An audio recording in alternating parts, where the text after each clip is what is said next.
네, 안녕하십니까. 장창훈 서울교육방송 보도국장입니다. 지금 사회는 또 시끌시끌합니다.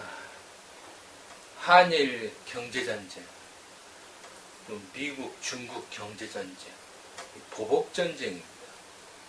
여기에 또 성결교회 이모모 목사의 여신도 폭행사건 16년형이 확정됐습니다. 제가 있었던 옛날 교회 그 총회장 목사 같은 경우도 10년형이 확정되고 현재 지금 전자팔찌를 지금 차고 있거든요. 저는 거기 성도였다가 거기를 이제 나왔습니다. 나오고 나서 성경의 복음서를 깊게 묵상하는 기회를 얻게 됐습니다. 예수님께서 허락을 해주셔서 예수님을 새로 알게 되었습니다. 내가 너무 잘못 알고 있었던 것이 많았어요. 이번에 판결받은 16년형 확정된 거나 그런 사람들을 보면 이제 그 단체에서는 이 사회가 너무 모르고 있다고 하잖아요. 그와 같이 모든 교회들이 예수님과 복음을 너무 모르고 있습니다. 단편적인 어떤 아메바처럼 알고 있는 게 너무 많습니다. 제가 그랬거든요. 죄 문제, 종교는 죄 문제를 다룹니다. 죄 문제. 그래서 두 가지 부류가 있습니다. 이 죄 문제를 다룸에 있어서요. 이 첫 번째 부류는 그 죄를 우리가 비누로 씻듯이 이 죄를 사람이 없앨 수 있다고 생각하는 종교 부류가 있습니다. 이걸 이제 도덕적 종교라고 하거든요. 또는 율법적 종교. 그러니까 선행을 행함으로 그 죄를 용서받을 수 있다는, 그래서 이제 돈을 바치기도 하고요. 또는 제사를 지내기도 하고요. 또는 자기 자신이 착한 행실을 하기도 하고요. 또 부적을 쓰기도 하고요. 또는 참선을 하기도 하고요. 이게 이제 불교나 유대교 또는 대부분 이단 종교가 여기에 속합니다. 그래서 그 교회에서 이 선한 행실을 하게 되면, 또는 교리를 배우게 되면, 또는 어떤 믿음 생활을 하게 되면 구원을 받을 수 있고 죄 용서를 받을 수 있다, 이렇게 하는 거예요. 근데 복음서를 자세히 읽어보면요, 예수님께서 그 제사장들 같은 경우는 정말 정결한 직업군이잖아요. 근데 그들에게는 죄가 있다고 그랬어요. 근데 그 창녀는 간음을 하다 현장에 잡혔거든요. 근데 구원을 받아요. 예수님을 만났을 때. 그리고 이방민족이었던 수로보니게 여자는 예수님이 개들한테는 자녀의 떡을 줄 수 없다 그랬는데 또 막 이렇게 매달리니까 너가 구원을 받았다, 너 딸이 나았다 그런단 말이에요. 이 성경에 보면은 예수님께서 생각하시는 어떤 구원관, 이 바리새인들과 서기관들이 다 이렇게 말씀을 듣고 있는데 이 천장에 지붕을 딱 뚫고 이 중풍병자가 이렇게 위에서 이렇게 내려왔습니다. 그런 난리가 없는 거죠. 근데 그 중풍병자를 보고 안심하라, 네가 죄사함을 받았노라 해버립니다. 그러면 그게 어떤 도덕적인 율례나 선한 행실은 아니거든요. 결례죠. 근데 용서를 받아요. 그런 걸 봤을 때 예수님께서 주셨던 구원이나 죄와 구원은 같습니다. 구원은 죄로부터 이 건짐을 받는 겁니다. 그럼 그게 뭔지를 좀 알아야 됩니다, 사실. 그게 이제 마태복음 1장에 나와 있습니다. 1장에 요셉이 결혼을 이제 혼인을 했는데 1년 동안 정결 기간을 지내야 되는데 이제 와이프가 될 그 약혼자가 임신을 해버렸습니다. 잠자리를 안 가졌는데요. 난리가 난 거죠. 분노한 거죠. 근데 이제 꿈에 천사가 나타나서 이렇게 성령을 통해 잉태했으니 데려와라 해서 요셉이 먼 격결에 이제 아내를 데려와서 동침하지 않았어요. 근데 그때 이 꿈속에서 예수님이라는 이름을 받게 됩니다. 근데 그 예수님이라는 이름이 뜻이 이겁니다. 이게 이름을 예수라 하라. 그리고 이는 그가 자기 백성을 그들의 죄에서 구원할 자임이라 했습니다. 그러니까 자기 백성이 있단 말이에요. 근데 그 백성을 누구로부터 구원을 하느냐면요.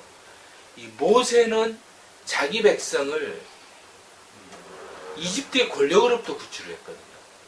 근데 예수님은 전혀 다릅니다. 예수님은 로마의 그러한 죄로부터 이 이스라엘을 구출하기 위해서 오신 분이 아니에요.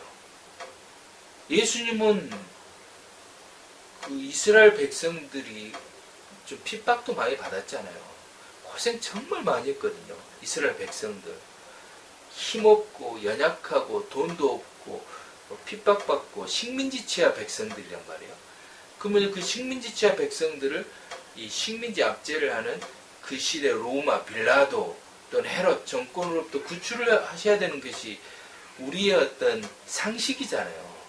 그런데 여기 보면은 이 그들이라는 게 여기서 그들이요 자기 백성을 말해요. 자기 백성. 그러니까 미투 운동을 예를 들면은 예수님께서 예를 들어서 피해자가 있단 말이에요. 그러면 예수님이 그 미투 운동 사건의 판사가 되신다 그러면 이 가해자를 처벌하기 위해서 예수님 오시는 게 아니에요. 그 피해자를 구출하기 위해서 오시는데요. 그 피해자가 지은 죄로부터 피해자를 구출하기 위해서 오신다는 거예요. 예수님의 구원의 사역이 이겁니다. 사실은. 이것은 사회적인 어떤 정의하고는 전혀 달라요. 어떻게 보면은 그 창녀 같은 경우 예를 들어서 창녀를 구출을 하시는데 그 창녀를 와 이제 간통을 한 남자가 있었을 거 아니에요. 그러면 남자로부터 여자를 구출하기 위해서 오신 게 아니에요. 이 여자가 지은 마음의 죄, 그런 하나님보다도 그 음란한 행실을 한 거잖아요. 그 죄로부터, 마귀로부터 그 여자를 구출하기 위해서 오신 거예요. 그 구출의 개념이 그들의 죄에서 구출하는 겁니다. 이게. 그러니까 예를 들어서 그러면 가해자는 뭐냐 하면은 그 가해자 역시도 가해자가 지은 죄로부터 구출을 하기 위해서 오시는 거예요. 그래서 로마는 로마가 지은 그 권력의 죄로부터 로마를 구출하기 위해서 오신 거예요. 로마의 황제도 헤롯도 예수님 구출하기 위해서 오셨어요. 근데 그들이 지은 죄가 다 각각이겠죠. 그 시대가 지은 죄. 한 사람 한 사람마다. 그게 바로 예수의 운동이었던 거예요. 예수의 운동은 각 사람이 자신의 죄로부터 구출을 하라는 거예요. 그것은 도덕적인 어떤 그 정결 운동하고 전혀 달라요. 예수님을 믿음으로 그게 구출이 될 수 있도록 하나님께서 해주셨어요. 그게 바로 십자가 사건입니다. 그러니까 예수님께서 모든 죄값을 다 치러버리신 거예요. 그 목숨값으로요. 하나님 아들이시니까. 그게 바로 그들의 죄에서 구원할 자이시라는 거예요. 이것을 이렇게 제대로 모르면 저 같은 경우는 이걸 전혀 몰랐거든요. 그래서 나는 의인인 줄 알았어요. 사실 제가 있었던 거기는 뭐 설교에서 음란물 뭐 이런 건 완전 금지했어요. 자유행위 이런 것도 완전히 그거 하면은 지옥 간다 그랬어요. 바람 피는 건 상상도 못합니다. 그러니까 제가 있었던 곳에서 다윗 같은 인물은요, 밧세바 불륜 사건 때문에 그건 꼼짝 말아요. 그 굉장히 도덕적으로 청결했어요. 이제 총회장 목사는 사회적으로 완전 매장됐고 그 사람이 어찌 살았는지는 나는 모르겠어요, 사실. 팩트가 있다는데 아니땐 굴뚝에 연기 나랴. 나 그 말 맞는 것 같아. 제 개인적인 입장에서. 근데 저희가 뭐 그 현장을 본 적이 없고 누구 그거 할 거 없어요. 내가 오늘 가만히 생각해 보니까 나라는 사람이 선행을 갖다 한다고 해서 또는 뭐 어떤 음란물을 안 본다고 해서 나라는 사람이 이 어떤 도덕적인 성인군자가 될 수 있을까? 내가 스스로 생각해 봤거든요. 근데 전혀 아니더라고요. 나라는 사람이 원래 이렇게 있단 말이에요. 이미 정해져 있어요. 나는 죄인이에요, 죄인. 근데 죄인인데 죄인이라는 하나의 인격체예요. 근데 내가 죄를 짓지 않는다 해서 내가 죄인이 아닐까요? 그건 이 죄의 굴레를 해방시켜줄 그 사람이 없더라고요. 나는 잠정적 죄를 지을 시한폭탄인 거예요. 그것이 바로 도덕적인 이 선행을 통해 구원을 이룰 수 있다고 하는 이단 종교들의 맹점이 거기에 있는 거예요. 각 개인이 도덕적인 선행으로는 절대 이 죄를 씻을 수가 없어요. 비누로는 이런 때는 벗길 수 있지만 이 마음의 죄는 비누로 안 씻기는 거예요. 그게 비누는 도덕적인 선행을 말하는 거예요. 백날 40일 기도를 한다 해서 그게 안 씻겨 나가요. 영혼의 죄, 이 마음의 죄, 내 죄는 예수 그리스도 앞에 내가 고백을 하는 것으로만이 씻겨지더라고요. 나는 예수님한테 인정을 했어요. 나는 내가 이렇습니다. 나는 솔직히 내가 까놓고 말씀을 드리니까 희한하더라고요. 나는 이러한 인물이고 내 과거의 전적은 이렇고 내 삶은 이렇고 나는 현실에도 이렇습니다. 진짜 너무 나만 그런가요? 여러분도 여러분의 삶을 들여다보면 너무 추악하지 않나요? 나는 왜 내 인생이 주기적으로 내 인생이 이럴까 생각해 봤거든요. 그러니까 아직도 이 예수 그리스도의 은혜를 이렇게 못 받은 것 같아요. 그들의 죄에서 구원할 자이심을 내가 정말 날마다 묵상하고 이 안에서 예수 그리스도를 통해 정결해져야 되는 거예요. 오늘 또 여신도 폭행 사건에 이제 뉴스가 떴잖아요. 그런데 그 사건을 접하면서 나는 딱 이것 떠올랐거든. 내가 어떤 사람을 변호하고자 하는 게 아니에요, 저는. 정말 예수를 믿는다면 딱 하나예요. 그 폭행을 당한 자나 또 그 뉴스를 접한 자나 누구나 그 사람의 죄로부터 그 영혼을 구출하기 위해서 예수님이 오신 거예요. 그러니까 판결받은 그 당사자는 말할 것도 없고요. 그 당사자가 뭐 구원주다. 그것은 거론할 가치가 없어요. 사람은 구원주가 될 수가 없어요. 구원주가 되면은 죽어야 되는데요. 죽어야 돼요. 이거 내놔야 된다니까요.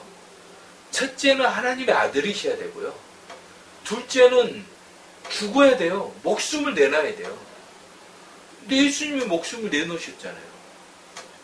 그러니까 구원주는 없는 거예요. 이 세상에서는 이 구원주가 존재할 수가 없는 거예요. 근데 내가 구원주다, 그건 미친 소리인 거예요. 성경을 너무 몰라서 그래요. 성경 안에서 구원주는요, 예수님 외에는 없어요. 예수님 다시 오신다 하신 그 예수님은 심판주예요. 구원주가 아니에요. 예수님이 다 구원을 시켰고 그 안에서 구원을 믿은 성도들과 구원을 못 받은 성도들이 있을 거 아니에요. 그것에 대해 심판을 하시겠다는 거예요. 매일 심판이 일어나고 궁극의 종말의 심판이 때가 있을 거예요. 근데 우리는 궁극의 심판이 있기 전에 우리 인생은 죽는단 말이에요. 그럼 각 인생은 죽음의 순간에 심판 때에 가게 돼 있는 거예요. 그래서 구원과 심판 이 양단간에 사는 거예요. 근데 자기가 구원주라고 하는 사람은 그것은 자기 영혼을 내놓고 사는 사람이고 그 밑에 있는 사람들도 예수 그리스도 외에는 구원이 없는 거예요. 예수님만이 우리의 죄에서 우리를 구원할 자이시라는 거예요. 이 개념이 너무 중요합니다. 그 죄라는 것이 뭔지를 너무 몰라서 그런 거예요. 그래서 저의 죄에서 구원할 분은 예수님이세요. 그리고 이 죄는 사회적 죄하고는 달라요. 사회적 판결, 이거하고는 전혀 다른 문제입니다. 이 하나님이 보시는 그 죄가 있거든요. 그 죄로부터 영원히 구원하실 분은 하나님이 보내신 예수 그리스도를 통한 그 속죄 제물을 통해서 이 제사를 드렸기 때문에 그 예수님을 믿는 순간 이 해방을 받게 되어 있습니다. 그것이 성경 속에 깊이 감추어진 비밀입니다. 감사합니다.